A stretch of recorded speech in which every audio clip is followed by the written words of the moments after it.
تدریج کا پہلو ہمیشہ شامل حال رہا. ٹھیک ہے. ہمیشہ درجہ بدرجہ اسٹیپ بائی اسٹیپ احکام نازل ہوئے. تدریج کا پہلو مد نظر رکھا گیا. تدریجاً احکام نازل ہوئے. ایسا نہیں ہے کہ اسٹیٹ ہر کوئی وہاں پہ عرب میں شراب پیتا تھا، عرب جاہلی عرب میں نا، تو یہ نہیں ہوا کہ ایک منٹ میں کسی کو کہہ دیا گیا کہ لو جی آج شراب حرام ہے. ایسا نہیں ہوا. جی اچھا، نماز عادی نہیں تھے، نمازی بنانے کے لیے یہ نہیں ہے کہ کہہ دیا گیا جی لو جی آج آپ نماز شروع ہو گئی. بلکہ میں آپ کو بتاؤں کہ تقریباً 10 سے 13 سال تک ابتدائی اسلام حضور علیہ الصلوۃ والسلام کی تبلیغ کا مدار صرف عقائد کی اصلاح اور اخلاق کی اصلاح. جی. فکر درست ہو، اللہ ایک ہے، میں اللہ کا رسول ہوں، ہم نے اللہ کے بارگاہ میں جا کے جواب دینا آخرت. بس ان 3 باتوں پر، اور اخلاق، لوگوں کے ساتھ ایٹیٹیوڈ ٹھیک کریں، دوسروں پہ ظلم نہ کریں. تو گویا 13 سال اللہ کا رسول. ہمارے ہاں دین کا تصور ہی غلط ہو گیا. دین کا تصور یہ ہے کہ سختی کریں، جبر کریں. اللہ کے رسول نے 13 سال تک صرف عقائد اور احکام کی اصلاح کی. جی. اچھا، اب احکام کی طرف ہم آ جاتے ہیں. چونکہ جو آج کا ہمارا موضوع ہے نکاح متع، یہ احکام میں سے ایک جزو ہے. ٹھیک ہے. احکام 3 قسم کے ہوتے ہیں. احکام 3 قسم کے ہوتے ہیں. میری بات بڑی غور سے سن لیجیے. جی. جی. ایک وہ احکام ہے جو زمانہ ما قبل رسالت یعنی زمانے جاہلیت سے چل رہے تھے. ٹھیک ہے. شریعت نے ان کو ٹیکل کیا مختلف انداز سے. یہ بھی ممکن ہے کہ شریعت نے ان کو، ان کے اندر اگر کوئی نقص نہیں پایا تو ان کو من و عن جاری کر دیا جس طرح چل رہے تھے. ایسا نہیں فرمایا. ایسا بھی ہوا کچھ احکام جو چل رہے تھے مگر اس میں کچھ خرابیاں آ گئی تھی، شریعت نے ان خرابیوں کی اصلاح کر کے اس کو جاری کر دیا. ٹھیک ہے. اور ایسا بھی ہوا کہ کچھ احکام ایسے تھے جو بالکل ہی قرآن و سنت کی روح سے، اور چونکہ اسلام مطلب انسانیت ہے، انسانیت کی فلاح و بہبود کے خلاف تھے اور قرآن و سنت کی روح کے خلاف تھے، تو اسلام نے اس کو بالکل منع کر دیا. ٹھیک ہے. تو جو پچھلے احکام چل رہے تھے ان احکامات سے متعلق قرآن و سنت کے 3 رویے ہمارے سامنے آتے ہیں. ایک رویہ میں پھر بتا رہا ہوں، وہ کہ قرآن و سنت نے اگر دیکھا کہ اس میں کوئی فلاح انسانیت، تزکیہ نفس اور اللہ کے رسول کا جو منشا تھا اس کے خلاف بات نہیں تھی، تو اس کو من و عن جاری کر دیا. ٹھیک ہے. جس میں خامی تھی اس خامی کی اصلاح کر کے اس کو جاری کر دیا، اور جو خرابی والی اتنی چیز تھی کہ اس کی اصل ہی مجروح تھی اس کو بین کر دیا، روک دیا. یہ پہلا قسم تھی جو ما قبل روایات چل رہی تھی ان کو شریعت نے ڈیل کیا. احکام کی دوسری قسم وہ تھی جو شریعت نے وقتی طور پر دیے. پہلی قسم تو وہ تھی نا جو شریعت نے نہیں دیے، چل رہے تھے اور شریعت نے ان کو ہینڈل کیا. دوسری قسم وہ تھی کہ جو شریعت محمدی صلی اللہ علیہ وسلم نے وقتی طور پر دیے ایک خاص ضرورت کے تحت. جی. جی. اور وہ ضرورت جو ہی ختم ہوئی وہ احکام ختم ہو گئے. ٹھیک ہے. ایک ضرورت پیش آئی، اس ضرورت کو ہینڈل کرنے کے لیے اللہ کے رسول کی طرف سے ایک حکم صادر ہوا، جو ہی ضرورت ختم ہوئی اس حکم کو اٹھا لیا گیا. یعنی وقتی اور عارضی ضرورت کے پیش نظر وہ حکم آیا اور وہ ضرورت ختم ہوئی تو حکم بھی ختم. جی. ٹھیک ہے. احکام کی تیسری قسم وہ ہے کہ جو شریعت محمدی نے خود سے جاری فرمائے، نئے احکام دیے جو اس سے پہلے نہیں تھے. یہ 3 اقسام تھی احکام کی. صحیح. اب ہم موضوع پر آتے ہیں جو ہمارا موضوع ہے نکاح متع. یہ موضوع پہلی دونوں احکام کی اقسام کے تحت زیر بحث آ سکتا ہے. جی. ٹھیک ہے. یعنی وہ چیز تھی جو ما قبل رسالت کا جو دور تھا، جاہلی عرب کا دور تھا، اس میں مروجہ تھی، کثرت سے رائج تھی. ٹھیک ہے. کوئی نئی چیز نہیں تھی عرب کے لیے، یہ وہ تھی کہ وہ ہمیشہ سے رائج تھی. تو اسلام نے اس کو کیسے ٹیکل کیا؟ جی. یہ اس ضمن میں زیر بحث آ سکتا ہے کہ جو احکام اسلام نے وقتی طور پر دیے یا ان کو وقتی طور پر چلایا، ٹھیک ہے، اس میں بھی یہ زیر بحث آ سکتا ہے. دونوں پہلوؤں میں یہ زیر بحث آ سکتا ہے، دونوں اقسام کے تحت. اب نکاح متع تھا کیا؟ متع کا مطلب ہوتا ہے عارضی، متع کا مطلب ہوتا ہے فائدہ اٹھانا. ٹھیک ہے. ٹھیک ہے. مستفید ہونا، فائدہ اٹھانا. قرآن مجید میں ایک لفظ ہے جس سے ہمارے جو اہل تشریح بھائی ہیں وہ اس کا استدلال لیتے ہیں، فَمَسْتَمْتَعْتُمْ، سورہ نساء کی آیت ہے. ٹھیک جی. تو متع کا مطلب ہوتا ہے فائدہ اٹھانا. متع کی تعریف یہ ہے کہ ایک مرد اور ایک عورت باہمی رضامندی سے ایک خاص وقت کے لیے، 1 گھنٹے کے لیے، 1 دن کے لیے، 1 مہینے کے لیے نکاح کر لیں. ٹھیک ہے. ٹھیک ہے. اچھا، اب اس نکاح میں یہ ہے کہ جیسے ہی وہ مدرانیہ پورا ہوگا وہ نکاح خود سے فسخ ہو جائے گا، ختم ہو جائے گا، اینڈ ہو جائے گا اس کا نا. اچھا ٹھیک ہے. ابھی اس پر میں آخر پہ بات کروں گا کہ آج متع کیا ہے اور حقیقی متع کیا تھا. حالانکہ حقیقی متع بھی اب مربجہ ہمارے نزدیک نہیں رہا، لیکن حقیقی تھا کیا اور آج کیا. اچھا اب ہم آتے ہیں متع پہ. متع کا معنی جب میں نے عرض کر دیا. اگلی چیز یہ ہے کہ یہ ایک ایسی چیز تھی جب صحابہ کرام جنگوں میں جاتے تھے، 4 مہینے کا سفر ہوتا تھا اور وہاں پر سٹے ہوتا تھا، پھر واپسی ہوتی تھی. تو ایک فطرت انسانی کے تقاضوں کو ملحوظ رکھتے ہوئے آپ یہ دیکھیے کہ اللہ انسان کی فطرت کو کتنا ملحوظ رکھتا ہے. آپ باقی باتیں چھوڑیے، اور ہم دوسرے سے بات کرتے ہوئے یہ نہیں دیکھتے کہ اس کے جذبات کیا ہیں، اس کی فطرت کیا ہے. ٹھیک ہے، ہم اس کی فطرت اور جذبات کا لحاظ نہیں رکھتے. اللہ انسانوں کی فطرت اور جذبات کا کتنا لحاظ رکھتا ہے. اللہ نے پھر وہ حکم جو پہلے قبل شریعتوں سے چل رہا تھا کہ تھوڑی تھوڑی چیزوں کے عوض نکاح کر لیتے تھے اور تھوڑے تھوڑے وقت کے لیے نکاح کر لیتے تھے، اس کے اندر ایک معنویت تھی اور کئی پہلو خراب تھے. ٹھیک ہے. سب سے پہلے تو اسلام نے اس کے ان پہلوؤں کو ختم کیا. یعنی اسلام نے کیسے ختم کیا؟ جو تھوڑے وقت کے لیے یہ اسلام کے دورانیے میں جاری رہا. اسلام نے جو اصلاحات کی وہ سن لیں. اصلاحات یہ کی کہ ما قبل عرب جاہلیت میں نکاح متع کے نتیجے میں پیدا ہونے والی اولاد کو وراثت نہیں دی جاتی تھی. اسلام نے کہا وہ وراثت دی جائے گی. ٹھیک ہے، وراثت دی جائے گی. اس وراثت دی جائے گی. باپ اپنا نام نہیں دیتا تھا بلکہ چھپتے پھرتے تھے. اسلام نے کہا کہ باپ کا نام ہوگا، اس کی پوری حیثیت متعین کر دی. ٹھیک ہے. اس کے بعد اب ہوا کیا؟ یہ ایک وقتی ضرورت کے تحت تھا کہ جب کسی ایسی طویل سفر پر ہو جہاں آپ کے پاس آپ کی اپنی زوجہ نہ ہو، تو ایک وقتی ضرورت کے تحت اللہ کے رسول نے اس کا حکم جاری فرمایا اور اس کے بعد اس کو منسوخ کر دیا گیا. منسوخ کہاں کیا گیا؟ یہاں پر ہمارے ہاں اختلاف ہو جاتا ہے. اختلاف یہ ہو جاتا ہے، ہمارے جو اہل تشیع حضرات ہیں ان کا پوائنٹ آف ویو یہ ہے کہ یہ جو منسوخ کیا گیا یہ حضرت عمر فاروق کے دور میں کیا گیا. ہاں جی ٹھیک ہے. بنیادی نظر ٹھیک ہے. جبکہ یہ بات درست نہیں ہے. حضرت عمر فاروق کے دور میں یہ منسوخ نہیں کیا گیا. حضور نبی اکرم صلی اللہ علیہ وسلم نے خود اس کو منسوخ فرمایا. جو اس کی اجازت کی بات ہے وہ حضرت علی کرم اللہ وجہ الکریم خود حضرت مولا علی سے حدیث مروی. حضرت علی فرماتے ہیں کہ رسول اللہ صلی اللہ علیہ وسلم نے غزوہ خیبر کے موقع پر منع فرما، یعنی یہ جو چیز چل رہی تھی عارضی طور پہ چلتی رہی، اللہ کو بھی علم تھا، اللہ کے رسول کو بھی علم تھا. لیکن جب خیبر سے واپسی ہوئی تو حضور نبی اکرم صلی اللہ علیہ وسلم نے فرمایا کہ یہ ترمذی باب ما جاء فی نکاح المتع، امام ترمذی نے جامع ترمذی میں یہ حدیث ہے اور حدیث کے راوی حضرت مولا علی خود ہے. حضرت علی فرماتے ہیں کہ حضور صلی اللہ علیہ وسلم نے خیبر سے واپسی پر عورتوں سے متع کرنے اور پالتو گدھے کا گوشت کھانے سے منع فرما دیا. ٹھیک ہے جی ٹھیک ہے. اور یہ حدیث صحیح بخاری میں بھی صحیح مسلم میں بھی حضرت علی سے مروی ہے. دوسری حدیث جو امام ترمذی نے نقل کی وہ حضرت ابن عباس سے مروی ہے.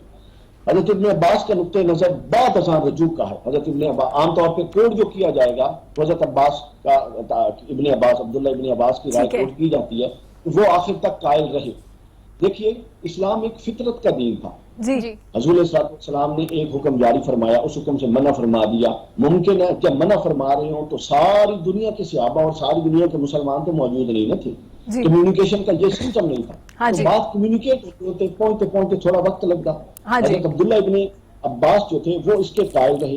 پھر حضرت مولا علی کے ساتھ ان کی بات چیت ہوئی تو حضرت علی نے ان کو اس چیز سے آگاہ فرمایا کہ حضور نے وہ چیز جو شروع اسلام میں جائز تھی اللہ کے رسول نے منع فرما دی. تو حضرت علی نے حضرت عبداللہ ابن عباس نے حضرت علی کی بات سن کے اپنے اس موقف سے رجوع کر لیا. اب اصل بات یہ ہے کہ یہ ایک وقتی ضرورت کے تحت وقتی ضرورت کے پیش نظر ایک چیز تھی جس کو جائز رکھا گیا.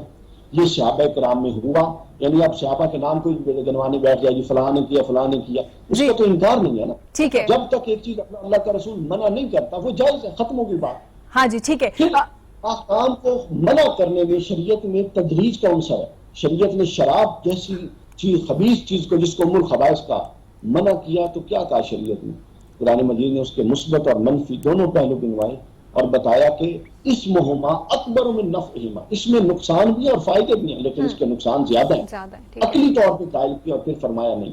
نماز کا حکم دیا لیکن نماز میں پہلے تالیاں بجاتے تھے، سیٹیاں بجتی تھی، بات چیت ہوتی تھی، اینڈ پہ جا کے نماز اپنی الٹیمیٹ فارم میں آ گئی. تدریج کا حکم ہے، متع کا ہے. یہ چلتا رہا صحیح جو وقتی ضرورتوں کے تحت اس سے فائدہ حاصل ہوتا رہا، مسلمان اس سے مستفید ہوتے رہے. اللہ کے رسول نے پہلے خیبر کے موقع پر اور پھر فتح مکہ کے دن پھر اس کی اجازت دی. ٹھیک ہے ڈاکٹر علی, یہیں سے بات کو کنٹینیو کریں گے. جی ڈاکٹر علی, قیامت تک اس کو کوئی جائز نہیں کہہ سکتا. جی ٹھیک ہے ڈاکٹر علی, یہیں سے کنٹینیو کریں گے کیونکہ ہمارے باقی مہمان ہیں وہ بھی ویٹ کر رہے ہیں تاکہ وہ بھی اپنی بات کر سکیں.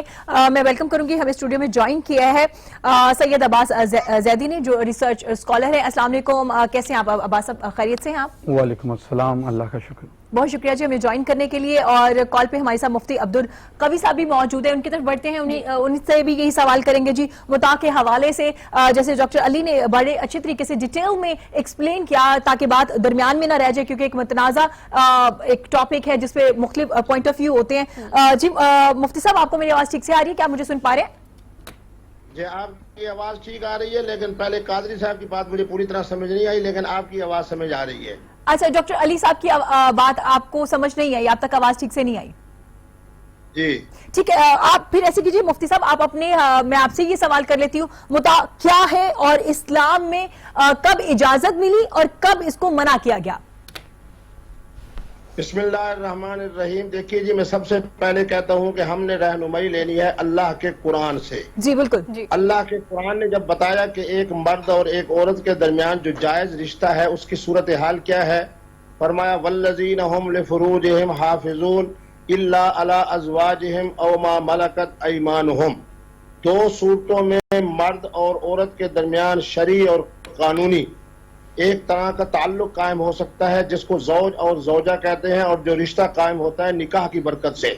نکاح کو ہر آدمی جانتا ہے کہ ایجاب و قبول ہے, محترم محترمہ کی رضامندی ہے, اور اس کے اندر گواہ ہے اور اعلان عام ہے جس کو ہم شادی کہتے ہیں. ٹھیک ہے. دوسرا تعلق وہ ہے جس طرح فتوحات ہوتی تھیں تو فتوحات کے زمانے میں جو مرد ہوتے تھے ان کو غلام کہتے تھے, اور جو خواتین ہوتی تھی ان کو باندی کہتے تھے. اور جس وقت مال غنیمت تقسیم ہوتا تھا تو جو خواتین کسی مرد مسلمان کے قبضے میں آتی تھیں تو وہ ان کے لیے حلال ہوتی تھی. جی اس سے معلوم یہ ہوا کہ متع جو ہے نہ وہ نکاح ہے نہ متع جو ہے وہ ملک یمین ہے, اس لیے یہ کوئی علیحدہ ایک صورت ہے. اچھا, اسی طریقے پہ اب ہم آ جاتے ہیں حضور کے فرامین کی طرف. میں چونکہ حقائق کی بنیاد پہ بات کرتا ہوں, یہ حقیقت ہے کہ متع حضور کے زمانے میں بھی تھا, سیدنا صدیق اکبر کے زمانے میں بھی تھا, اور سیدنا فاروق اعظم کے خلافت کے ابتدائی 2 سالوں میں بھی تھا. ٹھیک ہے. لیکن اب ہمیں دیکھنا یہ ہے کہ جس زمانے کے اندر خلافت کے زمانے کے اندر اس متع کو حرام قرار دیا گیا, اس مجلس مشاورت میں کون کون سے حضرات موجود تھے. اس مجلس مشاورت میں دیکھتا ہوں بحیثیت طالب علم کے تو سیدنا علی الفرتضیٰ بھی تشریف فرماتے, سیدنا عبداللہ ابن عباس بھی موجود تھے, حضرت سیدنا امام حسن مجتبی بھی موجود تھے. مختصراً میں یہ کہوں گا کہ متع حرام ہے, خلافت حضرت فاروق اعظم کی ہے, اور مشاورت سیدنا علی المرتضیٰ کی ہے. ٹھیک ہے. سب سے جو بڑی بنیادی بات ہے وہ یہ ہے کہ میں نے ہمیشہ اہل تشیع علماء سے پوچھا, آج بھی ہمارے ساتھ شیعہ عالم موجود ہوں گے, ان کی خدمت میں بھی عرض کر رہا ہوں کہ 12 حضرات ائمہ معصومین میں سے اگر کسی امام محترم نے, امام مبارک نے, امام مقدس نے, امام معصوم نے متع کیا ہے تو اس کی کوئی ایک روایت اگر کتب احادیث میں ملتی ہے, خواہ وہ شیعہ کی کتب احادیث ہوں, تو پھر میں اعلان کر سکتا ہوں کہ متع حلال ہے. یقیناً یہ بات 100% یقینی ہے کہ 12 حضرات ائمہ میں سے کسی ایک امام نے بھی اپنی زندگی کے اندر اور حیات مقدسہ کے اندر متع نہیں کیا. یہ سب سے بڑی دلیل ہے اس بات کی کہ متع جو ہے وہ حرام ہے, متع حلال نہیں ہے. اور یہ بھی حقیقت ہے کہ حضور کے زمانے کے اندر 5 مقامات ایسے ہیں, 5 دن ایسے ہیں جن دنوں کے اندر حضور نے امت کو یعنی حضرات صحابہ کو متع سے روکا. متع کے بارے کے اندر میرا خیال یہ ہے کہ اگر اہل تشیع اور اہل سنت علماء اگر چاہتے ہیں کہ اس اختلاف کو ختم کر کے آج کے زمانے کے اندر, کیونکہ میرے حضرات صحابہ کے زمانے میں, خلفاء راشدین کے زمانے میں اور حضور کے زمانے میں نکاح بھی بالکل آسان تھا, حتیٰ کہ ایک صاحب سسر بھی ہوتے تھے اور داماد بننے کی ان کی خواہش بھی ہوتی تھی, پیغام نکاح بھی بھیجتے تھے, تو نکاح بالکل آسان تھا. ہر ایک صحابی رسول کے 2 3 4 نکاح ہوا کرتے تھے. اسی طرح خلافت کے زمانے کے اندر بہت زیادہ جب اسلام پھیلا تو اس کی وجہ سے باندیوں کا ایک نظام بھی آیا اور بڑے تسلسل کے ساتھ موجود رہا اور بڑی کثرت کے ساتھ موجود رہا. اسی طرح متع جو ہے حضور کے زمانے میں بھی تھا, صدیق اکبر کے زمانے میں بھی تھا, اور فاروق اعظم کے ابتدائی زمانے میں بھی تھا. لیکن میرے زمانے کے اندر صرف شادی اور نکاح کے اوپر انسانیت کو پابند کر دینا اور ان کے لیے مزید نکاح کے حوالے سے آسانی پیدا نہ کرنا، یہ ایک اجتہادی مسئلہ ہے۔ میں علماء اہل سنت کی خدمت میں بھی عرض کروں گا اور علماء اہل تشیع کی خدمت میں بھی، علماء اہل تشیع کی خدمت میں عرض یہ کروں گا کہ اگر وہ وقت کی پابندی ختم کر دیں، یعنی محترم اور محترمہ آپس میں متع کر لیں اس شرط کر کہ جب تک رہیں گے اکٹھے رہیں گے اور اس کے اندر کوئی وقت کی پابندی نہ ہو، اور ہمارے حضرات اہل سنت حضرات قرآن مجید کی 5ویں آیت جو ہے فَمَسْتَمْتَعْتُمْ بِهِ مِنْهُنَّ فَآتُوهُنَّ أُجُورَهُنَّ 5واں پارہ ہے اور اس کی پہلی آیت مقدسہ ہے، اس کے اندر لفظ استمتاع آیا ہے۔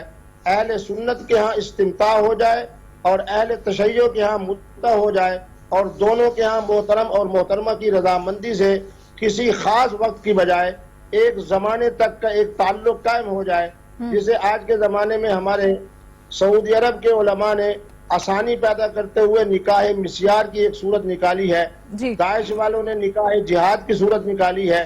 میرا بھی فتویٰ ہے کہ شادی ایک اور نکاح متعدد اگر اس طرح کی صورت پیدا کر دی جائے تو امت کے لیے آسانی پیدا بھی ہو سکتی ہے اور انسانیت کے لیے بھی آسانی پیدا ہو سکتی ہے۔ باقی اگر اہل تشیع اس بات پہ مضبوط موقف اختیار کریں کہ متع حلال ہے اور اس کے لیے کوئی دلیل پیش نہ کر سکے، یہ تو میرے خیال میں مناسب نہیں ہوگا۔ اسی طرح ہم اہل تسنن اہل سنت حضرات اس بات پہ رٹے رہیں کہ صرف شادی کے علاوہ باقی کوئی تعلق جو ہے حلال نہیں ہے، تو اس سے امت کے اندر جو خرابی پیدا ہوگی اور بد کرداری جیسی کیفیات پیدا ہوگی، ان بد کرداری کے معاملات کو سلجھانے کے لیے اور ان کو آج کے زمانے میں آپ خود دیکھ رہے ہیں کہ ہر طرف ریپ ہو رہا ہے، بچوں کے ساتھ ہو رہا ہے، بچیوں کے ساتھ ہو رہا ہے، اور بہت سے عجیب انداز ظالمانہ آ گئے ہیں جس کی وجہ سے انسانیت کا خون بھی ہوتا ہے اور بڑی بے دردی کے ساتھ امت کے اندر ایک جناب کہہ سکتے ہیں کہ بد اخلاقی بھی ہے اور بد کرداری بھی ہے۔ بد اخلاقی اور بد کرداری کے خاتمے کے لیے ضروری ہے کہ ہمیں نکاح کے ساتھ ایک اور طرح کے باہمی تعلق کو بھی جائز قرار دینا ہوگا، تاکہ امت اور انسانیت جو ہے اس آسانی کے ذریعے سے اس کرداری سے بچے، اس بد اخلاقی سے بچے جو اس وقت ہمارے معاشرے میں بہت زیادہ تعداد میں پایا جاتا ہے۔ ٹھیک ہو گیا۔ ہمارے ساتھ سید عباس زیدی بھی موجود ہیں، میں ان کی طرف بڑھوں گی۔ جیسے ڈاکٹر علی وقار قادری نے بڑے اچھے طریقے سے بتا دیا، کام کے 3 اقسام بتا دیا، اور کب منع کیا گیا، پہلی 2 کیٹیگریز بتا دی کہ ان دونوں صورتحال میں آ سکتا ہے اور اس میں اس کو زیر بحث لا سکتا ہے۔ پھر یہ بھی بتا دیا کہ ضرورت کے تحت ہوا اور جو ضرورت تھی اس کے حوالے سے بتا دیا۔ پھر مفتی عبدالقوی صاحب نے بھی ہمیں بتا دیا کہ نکاح متع کے اگر ہم اسپیسیفکلی نکاح متع کی بات کریں تو وہ حرام ہے۔ خاص طور پر 2 سچویشنز بتا دی کہ وقت کی پابندی جو ہے وہ نہ رکھی جائے، اور اہل سنت کے لیے بھی ایک کہہ لیں کہ سچویشن بتا دی کہ اس طرح سے ہونا چاہیے۔ میں سید عباس زیدی کی طرف بڑھوں گی۔ سر اس پہ آپ ذرا روشنی ڈالیے گا، آپ نے کانورسیشن تو ساری سنی ہے، میں چاہوں گی کہ آپ اسی کو یہیں سے کنٹینیو کریں۔ جی بسم اللہ الرحمن الرحیم، السلام علیکم۔ میں سب سے پہلے یہ گزارش کروں گا کہ میرے محترم مفتی عبدالقوی صاحب نے فرمایا کہ جو متع ہے یہ نکاح نہیں ہے، اس کے علاوہ کوئی چیز ہے، تو میں اپنے محترم سے بڑے ادب سے یہ گزارش کروں گا کہ آپ صحیح مسلم کتاب النکاح نکالیے، وہاں یہ الفاظ آپ کو ملیں گے جیسا کہ اس وقت صحیح مسلم میرے سامنے ہے کہ امام مسلم نے جو عنوان قائم کیا ہوا ہے وہ ہے باب نکاح المتع، نکاح متع کا باب، یعنی امام مسلم صحیح مسلم میں نکاح متع کا باب کے عنوان سے روایات نبی پاک علیہ السلام سے جو مرویاں وہ لکھ رہے ہیں، لہذا ہمیں دیکھنا چاہیے کہ جب صحیح مسلم جو عالم اسلام کی قرآن مجید کے بعد صحیح بخاری کے بعد مستند ترین کتاب ہے، جب اس میں متع کو نکاح کے عنوان سے لکھا ہے تو ہمیں بھی اس رعایت کا خیال کرنا چاہیے۔ اور اگر میں صحیح بخاری شریف جو میرے سامنے موجود ہے اس کی کتاب النکاح وہ کھولوں تو وہاں لکھا ہے ان نکاح المتعتی، امام بخاری نے صحیح بخاری میں بھی نکاح متع کے باب سے شروع کیا، لہذا سب سے پہلے تو ہمارے ناظرین جو ہیں وہ اس غلط فہمی کو دور کریں کہ متع کیا ہے۔ متع امام بخاری اور مسلم نے نکاح متع کے عنوان سے ابواب قائم کیے ہیں۔ ٹھیک ہے۔ دوسرے نمبر پہ مفتی صاحب نے فرمایا کہ میرے اہل تشیع بھائیوں سے گزارش ہے کہ کوئی ایک حدیث بھی، ایک روایت پیش کریں کہ ائمہ اہل بیت علیہ الصلوۃ والسلام نے کبھی متع کیا۔ چلیں آئمہ اہل بیت علیہ السلام کے ادوار میں ہمارے برادران اسلامی تو متفق ہیں نا کہ تب متع حرام ہو چکا تھا. ہاں جی. اس پہ تو ان کا اتفاق ہے. چلیں ان کے زمانے میں تو یہ حرام تھا, رسول اللہ صلی اللہ علیہ وآلہ وسلم کے زمانے میں تو جائز تھا نا. آقا کریم صلی اللہ علیہ وآلہ وسلم کے زمانے میں جیسے کہ مفتی صاحب نے فرمایا, اور حضرت ابو بکر کے زمانے میں بھی اور حضرت عمر کے زمانے میں بھی جائز تھا. تو میں ان سے پوچھتا ہوں, جب رسول اللہ نے اسے جائز قرار دیا, بھی آپ نے فرمایا, سب نے سنا کہ پہلے خلیفہ کے دور میں بھی رہا, دوسرے خلیفہ کے دور میں بھی رہا, تو آپ ثابت کر سکتے ہیں کہ نبی کریم رؤوف الرحیم آقا کریم صلی اللہ علیہ وآلہ وسلم نے کبھی متع کیا ہو؟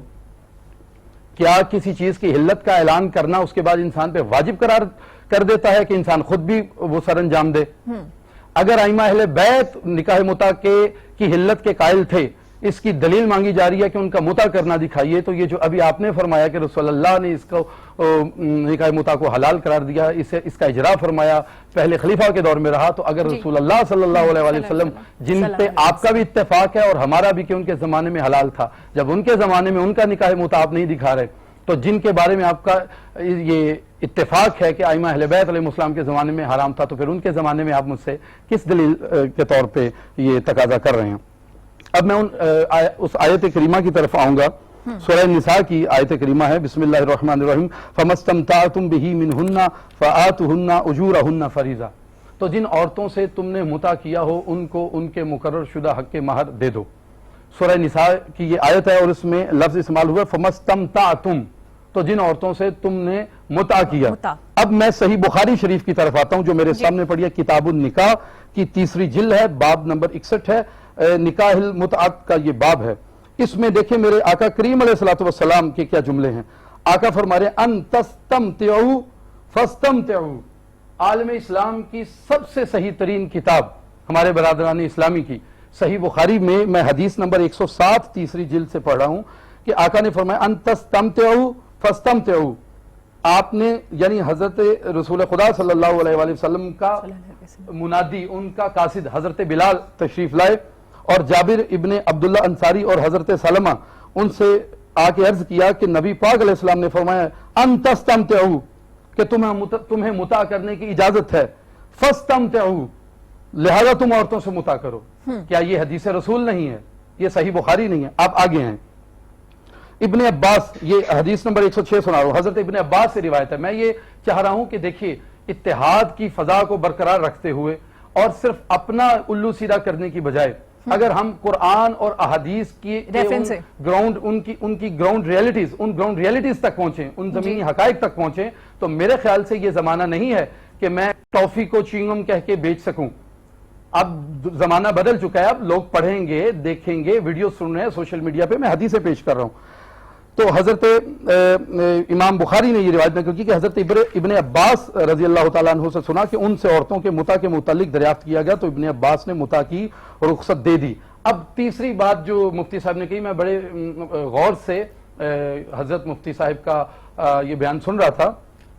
انہوں نے فرمایا کہ ایک اور تقاضا انہوں نے کیا کہ یہ اگر مقررہ ایام کی قید جو ہے وہ ختم کر دی جائے. ہاں بالکل. اچھا, اس کا بھی میں اگر کہیں تو صحیح بخاری سے جواب دوں گا. ٹھیک ہے, اپنا نظریہ صرف پیش کرنا تو کمال نہیں ہے نا کہ میں کہوں کہ مکتب اہل بیت کے کیا نظریات ہیں. میں تو پیش کروں گا, ہم میں تو ہے ہی, لیکن ہمارے برادران ذرا صحیح بخاری شریف اور قرآن کا مطالعہ کریں. اب آئیں کہ وقت مقرر کرنا. ٹھیک ہے, حضرت سلمہ رضی اللہ تعالی عنہ سے روایت ہے, انہوں نے فرمایا کہ رسول اللہ صلی اللہ علیہ وآلہ وسلم نے ہمیں خبر دی. یہ 107 نمبر حدیث صحیح بخاری کی 3 جلد کتاب النکاح سے پیش کر رہا ہوں. رسول اللہ صلی اللہ علیہ وسلم نے فرمایا, آپ نے فرمایا جو کوئی مرد اور عورت موافقت کر لیں تو ان دونوں کے درمیان 3 دن کے لیے اکٹھے ہونا جائز ہے. اگر وہ دونوں پسند کریں کہ 3 دن پورے ہونے کے بعد مدت میں اضافہ کر لیں تو وہ اضافہ کر لیں, یا چھوڑنا چاہیں تو وہ جدا ہو جائیں. اب یہ حدیث کے الفاظ کیا ہیں؟ آقا علیہ السلام نے فرمایا بینہما 3 لیال, 3 راتوں تک کے الفاظ صحیح بخاری شریف کتاب النکاح باب نمبر 61 حدیث نمبر 107 میں نقل ہیں میرے آقا کریم رؤوف الرحیم صلی اللہ علیہ وآلہ وسلم کی زبانی. تو ہمیں عوام میں مسکنسیپشن نہیں پھیلانی چاہیے، ٹھیک یہ ہے۔ صحیح حدیث ہیں۔ اور اس میں میں ایک اور میں چاہوں گا کہ اگر آپ مجھے بھی اجازت دیں کہ میں اپنا موقف جی صحیح سے ضرور پیش ضرور کروں جی تو میں آپ کا شکر گزار ہوں گا۔ آپ میرے تمام معزز مہمان جتنے بھی ہیں، کیونکہ ہم بار بار تمام مہمانوں سے بھی بات کریں گے تو وقت جو ہے وہ اس طرح سے کور کیجئے گا تاکہ بات بھی مکمل ہو جائے۔ جی ضرور ضرور، تاکہ بات مکمل ہو جائے نا آپ کی بھی۔ چونکہ محترم یہ 7 نیوز کے پلیٹ فارم سے 3 سوال اٹھے تھے تو میں چاہوں گا کہ اسی پلیٹ فارم پہ ان تینوں سوالات کے صحیح بخاری سے جواب دوں۔ اب آپ آئیں صحیح مسلم کی طرف، کتاب النکاح۔ نبی پاک صلی اللہ علیہ وآلہ وسلم نے کا منادی آیا اور پکارا کہ رسول اللہ صلی اللہ علیہ وآلہ وسلم نے تم کو عورتوں سے متاع کرنے کی اجازت دی ہے۔ یہاں سب سے پہلے یہ بات کہوں گا ہمارے برادران اہل سنت، ٹھیک ہے فتح مکہ کے بعد یا اس دن یہ اس کی حرمت کے قائل ہیں، وہ ہوں، ان کا اپنا نظریہ ہے، ہمارا اپنا نظریہ ہے، لیکن میں ابھی صحیح ہیں سے ان روایات کو عوام کے سامنے رکھ رہا ہوں۔ ایک بات تو آج کلیئر ہو گئی نا، یہ جو سوشل میڈیا پہ پاکستان کا امن خراب کرنے کے لیے اور مسلمانوں کا آپس میں اتحاد خراب کرنے کے لیے جو بات پہ متاع کے لیے انتہائی نازیبا لفظ بولا جاتا ہے، جو یہاں میں نہیں بولنا چاہوں گا کہ یہ ہے، وہ ایک بات کے تو آج ان کے کان کھل جانے چاہیے کہ اگر وہ متاع کو خدا نہ خواستہ کوئی حرام فعل کہتے ہیں تو کیا ان کی اس رائے کے مطابق رسول اللہ صلی اللہ علیہ وآلہ وسلم نے ثم نعوذ باللہ کیا انہوں نے ایک حرام کام کو جاری کیا اور اصحابہ کرام رضوان اللہ علیہم اجمعین کیا نعوذ باللہ وہ حرام کام کرتے رہے؟ لہذا سب سے پہلے مدارس اور مساجد کی یہ ذمہ داری ہے کہ وہ مسلمانوں کا اتحاد اور پاکستان کا امن خراب ہونے سے بچائیں اور عوام کو ایجوکیٹ کریں۔ اب یہ ایک حدیث میں پیش کروں گا کہ حضرت جابر ابن عبداللہ انصاری کہتے ہیں، یہ صحیح مسلم کی میں کتاب النکاح سے یہ روایت پڑھوں، ٹھیک ہے۔ جابر ابن عبداللہ انصاری کہتے ہیں کہ ہم متاع کرتے تھے یعنی عورتوں سے کئی دن کے لیے ایک مٹھی کھجور اور آٹا دے کر حق مہر کے طور پر۔ رسول اللہ صلی اللہ علیہ وآلہ وسلم اور حضرت ابو بکر کے زمانے میں، یہاں تک کہ حضرت عمر نے عمر بن حریث کے قصہ میں منع کیا، ٹھیک ہے۔ پھر حضرت ابو نظرہ سے روایت ہے کہ میں جابر بن عبداللہ انصاری کے پاس تھا کہ ایک شخص آیا اور کہا کہ ابن عباس اور ابن زبیر نے دونوں متعۃ الحج اور متعۃ النساء میں اختلاف کیا ہے۔ سو جابر نے کہا کہ ہم تو رسول اللہ کے زمانے میں دونوں متع کیے، پھر ان دونوں سے حضرت عمر نے منع کر دیا، حتیٰ کہ امام جو مفسر ہیں، محدث ہیں، مورخ ہیں، امام جلال الدین سیوطی، انہوں نے تاریخ الخلفاء میں دوسرے خلیفہ حضرت عمر کا جو باب قائم کیا ہے اس میں آخر میں جو انہوں نے اولیات عمر لکھی ہیں، حضرت عمر کے جو کارنامے عہد ساز اس زمانے میں رہے ان کے، ہاں تو ان کا انہوں نے ذکر کرتے ہوئے لکھا ہے کہ پہلے وہ شخص جنہوں نے متاع کو حرام کیا ہے، تو لہٰذا یہی وجہ کہ ابن عباس بعد میں بھی قائل رہے، حتیٰ کہ کنز العمال وہ بھی اس وقت میرے سامنے پڑھی ہے لیکن میں بات ختم کرنے کے لیے اسے سامنے نہیں لا رہا کیونکہ اس کا پھر دوبارہ کنز العمال میں ملا علی متقی ہندی حنفی نے یہ روایت نقل کی کہ حضرت ابن عباس سے پوچھا، حضرت عبداللہ ابن عمر سے اور ان کی گفتگو ہوئی تو انہوں نے کہا کہ متعۃ النساء جائز ہے، میں عورتوں سے نکاح متاع کو جائز سمجھتا ہوں۔ تو حضرت عبداللہ ابن عمر نے غالباً آگے سے فرمایا کہ حضرت ابو بکر اور حضرت عمر اس سے منع کرتے تھے، تو حضرت ابن عباس نے فرمایا میں تمہیں رسول اللہ کی حدیثیں سناتا ہوں اور تم مجھے حضرت ابو بکر اور حضرت عمر کی باتیں بتاتے ہو۔ یہ کنز العمال میں ملا علی متقی ہندی حنفی نے لکھا ہے، لہٰذا اس میں اس بات کو تسلیم کر لینا چاہیے کہ اس میں بعد میں اختلاف تھا اور اس اختلاف میں صحابہ کی ایک بڑی جماعت اس طرف تھی جو حلت کی قائل تھی، ایک جماعت اس طرف تھی جو حرمت کی قائل تھی۔ حرمت والے اصحاب کے نظریے کے پیروکار حضرت جو اصحاب کے پیروکار ہیں وہ ہمارے انتہائی واجب الاحترام برادران اہل سنت ہیں، اور جو حلت کے قائل اصحاب ہیں اس نظریے کے پیروکار مکتب اہل تشیع کے افراد ہیں۔ ٹھیک ہے، آپ کی بات کو اب میں ڈاکٹر علی وقار کی طرف لے کے جاؤں گی۔ ڈاکٹر علی، آپ کو باقاعدہ ساری آواز آ گئی جو سید عباس نے ڈسکشن کی اور مفتی عبدالقوی صاحب نے جو ڈسکشن کی اس پہ؟ جی میں نے دونوں احباب کی ڈسکشن سن لی ہے۔ اصل میں مسئلہ پتہ کیا ہوتا ہے؟ مسئلہ یہ ہوتا ہے کہ اگر آپ نفس مسئلہ کو سمجھ جائیں، theme of the topic, crux of the issue, تو پھر آپ کو اس پر بات کرنے میں آسانی ہوتی ہے۔ ٹھیک ہے، یہ جو ابھی انہوں نے بات کی ہے، ابھی آپ میرے بھائی ہیں، یہ آئے ہوئے تھے محرم ٹرانسمیشن میں بھی، چھوٹے بھائی ہیں، ہمارا بڑا اچھا آپس میں تعلق ہے۔ انہوں نے جو 8-10 حدیث بیان کی ہیں، میں 100 نہیں 1000 حدیث بیان کر سکتا ہوں، صحیح بخاری سے، مسلم سے، ترمذی سے، نسائی سے، ابو داؤد سے، موطا امام مالک سے۔ ایشو حدیث بیان کرنے کا نہیں ہے، ایشو نفس مسئلہ کو سمجھیے۔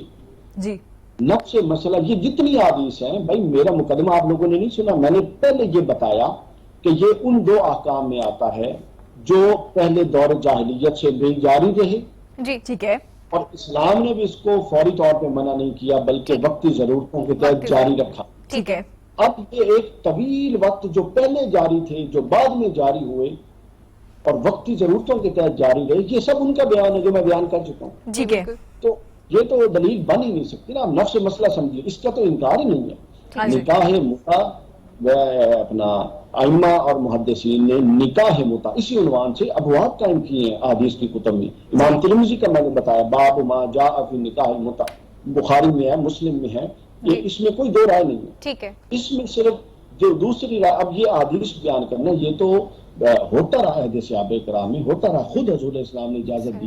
خیبر کے فتح خیبر کے موقع پر ایک ممانعت حضور سے مروی ہے، اور پھر فتح مکہ کے موقع پر دوسری ممانعت مروی ہے، اور پھر میں نے پہلے عرض کی کہ ہر چیز کو ایک فطری تناظر میں دیکھا کریں۔ ٹھیک ہے، یہ جو روایات ہمارے بھائی نے بیان کی، ان سے نہ اس کا ہونا ثابت ہوتا ہے، اور جو مفتی عبد القوی صاحب نے فرمایا اس منع سے نہ اس کا منع ثابت ہوتا ہے۔ ہم نے دونوں کا انالیسس کر کے کر کے فطری اور بالکل لاجیکل پہلو دیکھنا ہے۔ لاجیکل اسپیکٹ یہ ہے کہ عہد صحابہ کرام میں یہ تھا، اور یہ اسلام نے جاری بھی نہیں کیا تھا، میں تو یہ بتا رہا ہوں یہ پہلے سے چلتی ہوئی روایات میں تھا۔ آپ تاریخ قبری اٹھائیں اور اپنا اور باقی تواریخ اٹھائیں، البدایہ والنہایہ اٹھائیں، تو یہ پہلے جو معاشرے میں یہ چیزیں مروجہ تھی۔ ٹھیک ہے، اسلام نے کیا کیا، اس کے جو منفی پہلو تھے، سلبی پہلو تھے، ان کی اصلاح کر کے اس کو جاری کر دیا، وقتی طور پر جاری کر دیا۔ پھر جب یہ بات آئی، اب اس میں دو باتیں ہیں۔ ایک بات یہ ہے کہ اہل سنت کے لیے میں نے بتا دیا، ترمذی کے اندر یہ جتنی روایات میرے دوست نے بیان کی ہیں یہ اس دور کی ہیں جب وہ رائج تھا۔ مثلا جب تک نماز نہیں ہوتی تھی، حضرت سیدہ خدیجہ الکبریٰ سلام اللہ علیہا، جی جانتے ہیں آپ اس شخصیت کو؟ حضرت خدیجہ الکبریٰ کو جانتے ہیں نا سب؟ جی جی جی سر، حضرت خدیجہ الکبریٰ کا جنازہ نہیں پڑھایا گیا، پتہ کیوں؟ کیونکہ اس وقت جنازے کا حکم ہی نہیں تھا۔ تو بتائیے اگر کوئی اس کو بنیاد بنا لے کہ حضرت خدیجہ کا جنازہ نہیں ہوا، میں جنازہ نہیں پڑھاؤں گا، ٹھیک ہے، ٹھیک ہے۔ صحابہ کرام میں شراب عام تھی، اسلام سے پہلے چلتی ہوئی چیز تھی، اسلام نے درجہ بدرجہ اس کو حرام کر دیا۔ اب کوئی پرانی روایت بیان کر کے کہے کہ جی یہ دیکھیں فلاں صحابی نے بھی یہ کام کیا، فلاں نے یہ کام کیا، یہ کوئی دلیل بن سکتا ہے؟ جس وقت تک حج فرض نہیں ہوا تھا اس سے پہلے کسی نے حج نہیں کیا، جس وقت تک زکوٰۃ فرض نہیں تھی اس سے پہلے کسی نے زکوٰۃ نہیں دی، جس وقت تک فلاں چیزوں سے منع نہیں کیا گیا تھا اس سے پہلے کسی نے ان چیزوں سے رکا نہیں۔ تو بھائی دلیل قائم تب ہوتی ہے عقلی، فکری، علمی نقطۂ نظر سے جب کسی سے متعلق حکم وارد ہو جاتا ہے۔ یہ جتنی روایتیں ہیں یہ ایام اور دور حلت کی روایتیں ہیں۔ پہلی بات درست ہو گئی۔ دوسری بات میں ان کی اس بات سے اتفاق کرتا ہوں، یہ ایک نکاح کی اقسام میں سے ایک نکاح ہے جو بالکل جاری و ساری رہا، اس کو بھی نگیٹ کرنا چاہیے۔ تیسرا میں اس بات سے اتفاق کرتا ہوں کہ ہمارے ہاں اس کو جو صورت دے دی گئی ہے وہ بڑی ہی کبھی صورت ہے، خدا نخواستہ عجیب و غریب اس کے لیے لفظ استعمال ہوتے ہیں، ایسا ہرگز نہیں ہے، بلکہ جو اہل تشیع کے ہاں بھی مروجہ نکاح متع ہے جس کو اہل سنت کے نزدیک بالاتفاق، اور محض حضرت عمر کا قول نہیں ہے، یہ بھی اصلاح کر لیں، ترمذی کی حدیث پاک ہے، بخاری مسلم میں دونوں میں اس طرف اشارے ہیں کہ اب یہ اپنا حضور اسلام نے فتح مکہ کے موقع پر منع کر دیا۔ میں نے بتایا کہ یہ ہر صحابی، ہر حدیث ایک حضور اسلام ایک حکم جاری فرما رہے ہیں، ایک آیت نازل ہوئی ہے۔ تو کیا کوئی واٹس ایپ گروپ تھا یا کوئی فیس بک گروپ تھا کہ پوری دنیا میں ہر مسلمان کے پاس وہ حدیث اور وہ آیت پہنچ جاتی؟ وقت لگتا ہے۔ یہ فقہی اختلافات کیا ہیں؟ ذرا اپنے دماغ کو وسیع کر کے سوچیے، اپنا ذہن بھی وسیع کیجیے۔ فقہی اختلاف کیا ہیں؟ جعفری، حنفی، مالکی، یہ کیا ہے؟ ہر ایک کے پاس دلیل قرآن کی ہے اور سنت کی ہے۔ یہ غور و فکر کے انداز ہیں، یہ آیات کو سمجھنے کے انداز ہیں، سب درست ہیں اپنی اپنی جگہ۔ کیوں؟ چونکہ انہوں نے جو قرآن و سنت سے سمجھا انہوں نے بیان کر دیا، آگے ان کے فالوور اس پر چل پڑے۔ غلط صرف وہ ہوگا جس کی بنیاد قرآن و سنت کے علاوہ کچھ ہو، سمجھ آئے؟ تو یہ سوچنے سمجھنے کا اپنا اپنا انداز ہے ہر ایک کے پیش نظر قرآن و سنت۔ تو میں یہ عرض کر رہا تھا کہ یہ جو دلیل ہے اس بات کو دلیل بنایا ہی نہیں جا سکتا علم منطق کی روح سے، عقل کی روح سے، فکر کی روح سے۔ ایک چیز جس دور میں تھی ہی حلال، اس دور کی روایتیں بیان کر کے اس دور میں اس کو حلال ثابت کرنے کی کوشش کی جائے جس دور میں وہ حلال نہیں ہے۔ لیکن یہ بات بھی بالکل اپنا غلط ہے کہ میرا سوال ہے آپ سے، چونکہ آپ میری گزارش مجھ سے مکمل ہو مخاطب جائے ہیں۔ گا، پھر آپ فرمائیے گا، میں بعد مکمل جی مکمل کر لیجیے لیکن میں بعد میں آپ سے سوال ضرور کروں گا تاکہ آپ جی ضرور، کیونکہ وقت کم ہے، میں چاہ رہی ہوں بات ذرا وائنڈ اپ ہو تاکہ وہ سوال بھی کر لیں آپ سے۔ یہ ہے کہ اس کے ساتھ پھر وہ جب احکام نازل ہوئے تو وہ پہنچتے پہنچتے آگے وقت لگا، صحیح۔ وقت لگتا تھا۔ دیکھیے جو کوفہ کے صحابی تھے وہ ایک حکم، ایک شریعہ کا حکم سے متعلق اور رائے رکھتے تھے، مدینہ کی اور رائے رکھتے تھے، مکہ کی اور، یہی تو رحمت تھی جس کو اب ہم نے نظامت بنا دیا۔ اور دوسرا یہ کوئی ایسے اختلافی موضوع نہیں ہے جس سے دوسرے کی گردنیں کاٹی جائیں یا ایسے کیے جائیں، وہ اعتقادی اختلاف ہے، یہ فقہی اختلافات اور معمولی اختلافات میں سے ہے۔ اچھا، آخری بات یہ ہے کہ اس کو یہ یوں کرنا اور ایک کسی طبقے کو لعن اور طعن کا نشانہ بنانا خدا نہ خواستہ، یہ حرام ہے کہ آپ سارے جو غلط کام ہے اس کو اس کھاتے میں ڈال دیں، ایسا ہرگز نہیں ہے۔ یعنی تشیع کا جو نقطہ نظر ہے اس میں اس کا نسب بھی وہ ثابت کرتے ہیں، اس کا جو باپ کا نام بھی دیتے ہیں، اور اس کی وہ عدت کے بھی قائم ہے، اور اس کے بعد سیستانی صاحب خامنائی صاحب کا جو موقف ہے اس کے مطابق انہوں نے اس کو مزید اپنا بہتر کرنے کے لیے انہوں نے اور شرائط کا اضافہ کر دیا۔ مثلا جس شہر میں آپ کی بیوی ہو، کچھ عرصہ پہلے میں ایک فتویٰ پڑھ رہا تھا، جس شہر میں آپ کی بیوی ہو انہوں نے اس شہر میں متع کرنے کو بھی حرام کر دیا۔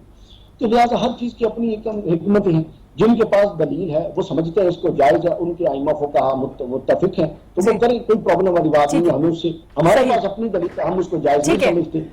تو یہ ایسی بات نہیں ہے کہ میں نے ان کو منا کے اٹھنا یا انہوں نے مجھے منا کے اٹھنا، اصل چیز یہ ہے اپنی دلیل پر اور جن کے پیچھے مطلب جو ہمارے پیچھے اسلاف کی کتب پہنچی اس کی بنیاد پہ، حقائق کی بنیاد پہ دیکھی جائے چیز۔ اور ایک چیز جو ایک معمولی نوعیت کی چیز ہے، ایک اختلافی چیز ہے، اس کو کوئی مار تار کا یا بالکل ڈاکٹر صاحب بالکل ایسے ہی ہے۔ ہم لوگوں نے اس لیے آپ کی پوائنٹ آف ویو لیے، انہوں نے صحیح مسلم سے کچھ ریفرنس دیے، آپ نے اس سے بات صحیح بخاری سے کی ہے۔ سید عباس صاحب آپ سے ایک سوال کرنا چاہ رہے ہیں، وقت کی قلت ہے تو میں چاہ رہی ہوں کم وقت میں اسی کو جی عباس صاحب۔ ڈاکٹر صاحب میں آپ سے پوچھنا چاہ رہا ہوں کہ آپ مسلسل فرما رہے ہیں کہ اس وقت کوئی واٹس ایپ گروپ نہیں تھا، کوئی ایسا ذریعہ نہیں تھا کہ یہ حکم پھیل جاتا۔ میرا آپ سے سوال یہ ہے کہ حضرت ابن عباس کہ جو آخر تک متع کی حلت کے قائل رہے ہیں، جنہیں امت کا فاضل ترین آدمی بھی کہا جاتا ہے، تو آپ بتا سکتے ہیں رسول اللہ صلی اللہ علیہ وسلم کے بعد وہ کتنا عرصہ زندہ رہے؟ تقریباً نصف صدی سے زیادہ وہ زندہ رہے۔ حضور میری گزارش، تقریباً نصف صدی سے زیادہ زندہ رہے، 50 سال سے زیادہ زندہ رہے۔ آپ کیا فرماتے ہیں کہ 50 سال میں مفسر اعظم اور رسول اللہ کے چچا، حضور اگر آپ مجھے اجازت دیں کہ میں بات کمپلیٹ کر سکوں، کہ آپ سمجھتے ہیں کہ مفسر اعظم اور رسول اللہ اور مولا علی علیہ السلام کے جو چچا کے بیٹے ہیں اور جو مدینہ میں ہی رہے ہیں، ان تک رسول اللہ کا پیغام نہ رسول اللہ کی حیات طیبہ میں فتح مکہ کے بعد چند سال میں پہنچا، نہ حضرت ابو بکر کے دور خلافت میں پہنچا کہ رسول حرام کر چکے ہیں، نہ حضرت عمر کے دور خلافت کی ابتدائی سالوں میں پہنچا، حتیٰ کہ آخری عمر تک وہ امت کو مسائل بتاتے رہے، آیات کی تفسیر بتاتے رہے، لیکن انہیں متع کی حرمت کا رسول اللہ کا اعلان نہ پہنچا۔ حضور یہ خلاف عقل اور بعید از عقل بلکہ بالائے عقل بات ہے۔ ہم کیسے تسلیم کریں کہ نصف صدی سے زیادہ ایک صحابی زندہ رہا ہے رسول اللہ کے بعد اور نکاح کی حلت کا قائل ہے، اور ہم کہیں اس تک خبر نہیں پہنچی؟ ہاں آپ یہ کہیں کہ ہمارے نزدیک ابھی بھی حرام ہے رسول اللہ کی فتح مکہ والی حدیث کی بنیاد پہ، لیکن آپ اگر یہ کہیں کہ نعوذ باللہ تمام صحابہ کی اپروچ نہیں تھی اس حدیث تک، تو یہ میرے خیال سے حضرت ابن عباس کے لیے ڈاکٹر صاحب کا بھی جواب لے لیتے ہیں۔ جی ڈاکٹر صاحب، اس کا گزارش یہ ہے، دیکھیے کیا اہل تشیع کا یہ موقف ہے کہ کسی صحابی سے غلطی نہیں ہو سکتی؟ اگر آپ معصوم مانتے ہیں، حضرت عبداللہ بن عباس کی آپ کے سامنے اگر دلیل موجود ہے جو کہ ہمارے نزدیک رجوع ثابت ہو گیا، کوئی ایسی بات نہیں، تو کیا باقی جو ہزاروں سے آپ اہمیت نہیں دے رہے ہیں اور ایک حضرت عبداللہ بن عمر کی رائے کو اہمیت دے رہے ہیں کیونکہ کورٹ میں جا رہی ہے؟ تیسرا اصل چیز یہ ہے کہ یہ تو میں نے ہمیں الزامی بات کی، اصل چیز یہ ہے کہ آپ اجماع کے بات کو پڑھیں جو احکام فقہیہ کے ثبوت میں اہل تشیع، مکتب تشیع میں بھی اور اہل سنت میں بھی ایک بڑی ورث رکھتا ہے کہ جس بات کو، جس حکم کو تلقی بالقبول اور جس حکم کو عوام الناس میں ایک اجتماعی حیثیت میں رد یا قبول کی حیثیت ہے، وہ ایک فرد واحد کی بنیاد پہ کبھی نہیں ہوتی۔ اس لیے اجماع کا ایک باب ہے کہ جس پر دلائل اور غور و فکر کے بعد اجماع امت اور اجماع صحابہ کے ساتھ کسی چیز کو قبول کر دیا گیا یا کسی کو رد کر دیا گیا، اور اس کی بنیاد حدیث رسول ہے۔ حضور نے فرمایا کہ میری امت اور کبھی بھی میری امت کی اکثریت باطل پر اور گمراہی پر جمع نہیں ہو سکتی، لہذا